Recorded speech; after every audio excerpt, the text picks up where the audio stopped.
ایک ہے فرض اور ایک ہے فرض اللہ کی طرف سے ہمارے اوپر، اور اس کے بعد اس کے مقابلے میں ایک چیز ہے اجر، ثواب، جزا۔ اگرچہ اجر کے حقدار ہم یوں بنیادی طور پر نہیں ہیں، اس لیے کہ اگر ہم اللہ کے کہنے سے کچھ کرتے بھی ہیں تو جو کچھ کرتے ہیں اسی کی دی ہوئی طاقت سے، قوت سے، نعمت سے کرتے ہیں۔ مال تو اسی کا ہے، زبان اسی کی دی ہوئی ہے، بولتے بھی ہیں تو اس کی دی ہوئی طاقت ہے۔ تو اب اس زبان کو استعمال کر کے ہم کہیں کہ ہم نے زبان چلائی ہے، سبحان اللہ کہا ہے، لہذا جزا دے، تو حقدار اجر ہم نہیں ہیں کہ ہم جا کے مانگ سکیں۔ یہ تو اس کے فضل کا ایک نمونہ ہے کہ اپنی دی ہوئی طاقتوں سے ہم سے کام لیتا ہے اور اس کے باوجود وہ اجر دینے کا وعدہ بھی کر لیتا ہے۔ لیکن بہرحال دو چیزیں ہیں، اگر آپ حضرات میں چند بزرگ تشریف فرما ہیں، انہوں نے خطیب اعظم مولانا سید غلام عسکری علی اللہ مقامہ سے براہ راست مجلسیں بھی سنی ہیں، اور ان کے کیسٹ اس وقت بھی موجود ہیں۔ میں نے ان سے براہ راست تو نہیں لیکن ان کی مجلسیں سنی ان کی، لیکن یہ بات میں نے ان کی تقریر میں، ان کے کیسٹ میں سنی ہوئی ہے کہ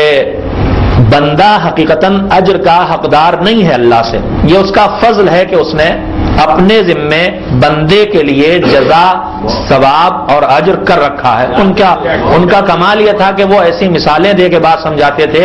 کہ ہر دماغ میں جگہ بن جائے، اور میں ان کی بتائی ہوئی مثال کو آپ کے سامنے دہراؤں گا، اس لیے میرے پاس اس سے بہتر بات کہنے کے لیے کوئی مثال نہیں ہے۔ سبحان اللہ۔ مثال انہوں نے یہ دی تھی کہ مثلا ایک بوڑھا باپ، بوڑھا نہ صحیح، ادھیڑ عمر کا صحیح، جوان صحیح، دن بھر محنت کر کے، کاروبار کر کے، دکان پہ کھڑے رہ کے، مال بیچ کے، کام کر کے گھر آیا ہے، تھکا ہوا ہے۔ تھکے ہوئے باپ نے بیٹے سے کہا کہ بیٹا ذرا پیر دبا دو۔ بیٹے نے پیر دبائے، آدھا گھنٹہ، 1 گھنٹہ۔ اب جب وہ پیر دبا چکا تو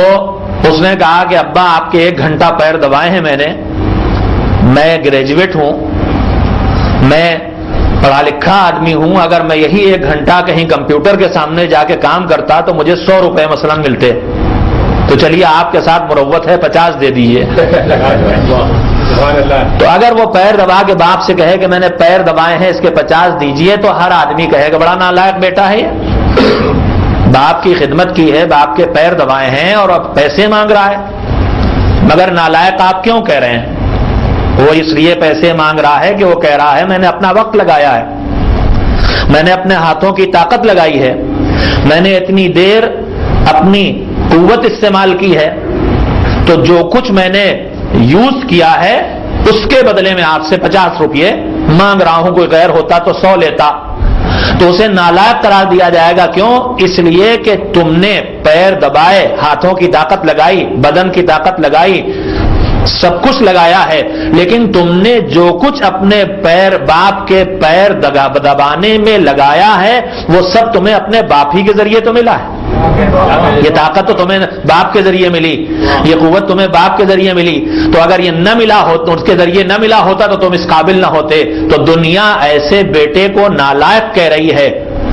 کہ جو باپ کی خدمت کر کے اپنے قوت کے استعمال کے جواب میں اس سے قیمت مانگے، جبکہ باپ صرف اس کے ملنے کا ذریعہ ہے۔ تو وہ مالک جو ذریعہ نہیں ہے، جس کی دی ہوئی نعمتیں ہمارے پاس ہے، ہم ان نعمتوں کو اس کے لیے استعمال کر کے اسی سے قیمت کا مطالبہ کریں تو یہ نالائق بندہ ہوگا۔ لیکن بالکل اسی طرح سے جیسے ایک بیٹا مانگے تو نالائق کہلائے گا، مگر بیٹا جب پیر دبا کے جانے لگا تو باپ نے جیب سے 10 روپے نکالے اور بیٹے کے حوالے کیے، لو بیٹا رکھو، اور کلیجے سے بھی لگایا شابش، اللہ تمہیں ایسے ہی نیک بنائے اور ترقی کرو اور اچھے راستے پہ آگے بڑھو۔ تو اب ہر آدمی اس بیٹے کی بھی قدر کرے گا کہ بڑا اچھا بیٹا ہے کہ اپنے باپ سے انعام بھی حاصل کیا، دعائیں بھی حاصل کی ہیں، اور باپ سے بھی کہے گا کہ بڑا اچھا کیا تم نے، بیٹے کو انعام بھی دیا، دعائیں بھی دی ہیں، نیکی کا جذبہ اس کے اندر بڑھ جائے گا۔ بس اس بندے کو اپنے مالک سے کچھ مانگنے کا حق تو نہیں ہے، مگر جب وہ اللہ کی دی ہوئی محدود نعمتوں کو اس کے حکم کے مطابق استعمال کرتا ہے تو مالک کہتا ہے محدود نعمتوں کو ہمارے راستے پہ استعمال کیا ہے تو ہمارے پاس تو کوئی کمی نہیں ہے، ہم تمہیں اجر بھی دیں گے، اور اگر ذرا تمہارا خلوص بڑھ جائے گا تو رضا بھی تمہارے حوالے کر دیں گے، شکریہ بھی ادا کر دیں گے تمہارا، اس لیے تمہارے بندے ہو۔ ایک صلوات بھیجے محمد و آل محمد۔